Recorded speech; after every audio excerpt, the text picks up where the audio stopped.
Beleza, pessoal, a semana começa e estas são as notícias de futebol que mais repercutem agora. Assim começam os 11 titulares de segunda-feira.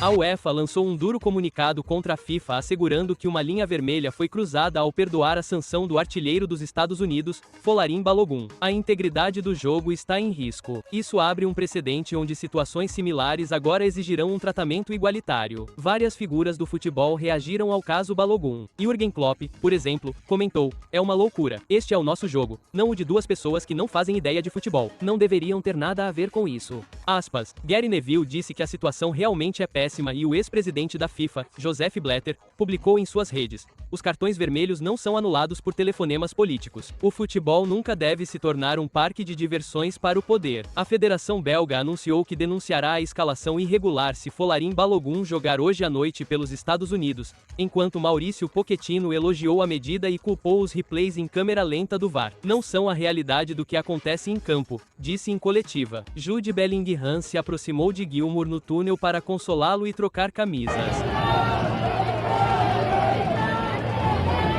Essa aqui é uma tal das atitudes bonitas que eu acho no futebol. Mas, infelizmente, nossa seleção, o Brasil, infelizmente perdeu. Fazer o quê, né? Fazer o quê? O Ancelotti teve, acho que, pouco tempo. Acho que na próxima Copa, acho que a gente consegue ganhar, tá ligado? Tipo, olha o ataque do Brasil na próxima Copa. Endrick, Ryan, Estevão. Mano, tem coisa melhor que isso. E foi isso que disse na zona mista sobre o confronto com o México.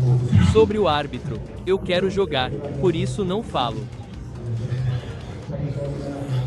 Mas o México é uma equipe muito forte, jogam com muito coração, um estádio histórico.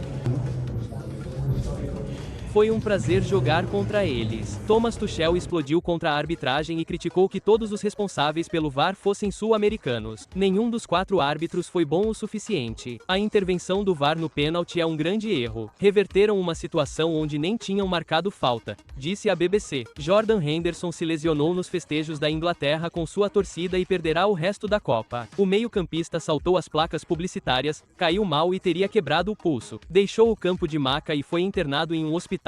Cara azarado, né? O cara literalmente cai e quebra o pulso. Vai ficar sem jogar. Acabou. Na cidade do México, onde precisará ser operado, relata o The Athletic. Harry Kane ficou sem voz após a comemoração com os torcedores ingleses e falou assim com a televisão: "Desculpe, estive cantando e fiquei sem voz. Foi um jogo louco. Tínhamos tudo contra, o estádio, o árbitro, mas encontramos o caminho." Vinícius pediu desculpas pela eliminação e esclareceu que Ancelotti escolheu Bruno Guimarães para cobrar o primeiro pênalti antes da partida. Tá? Não era pra cobrar o primeiro pênalti. Era Vini. Esse carinha aqui.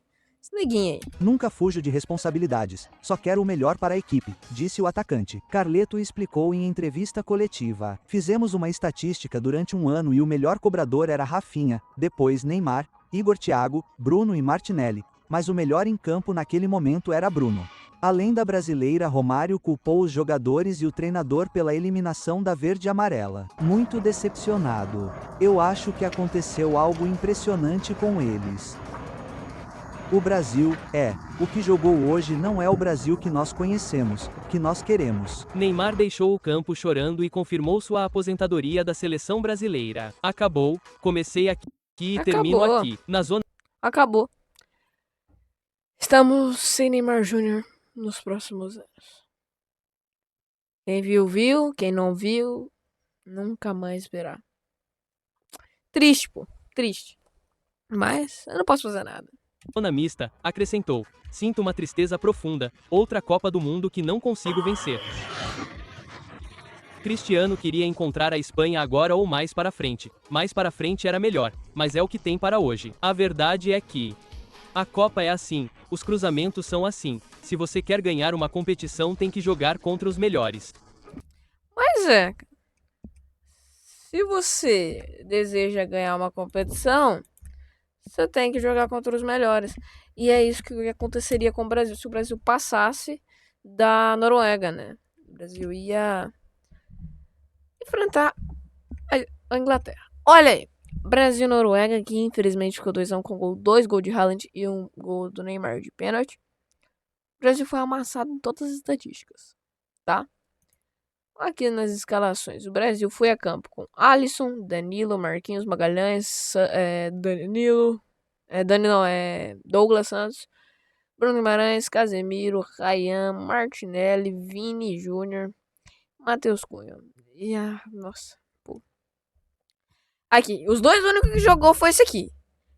Erling Haaland e o Niland.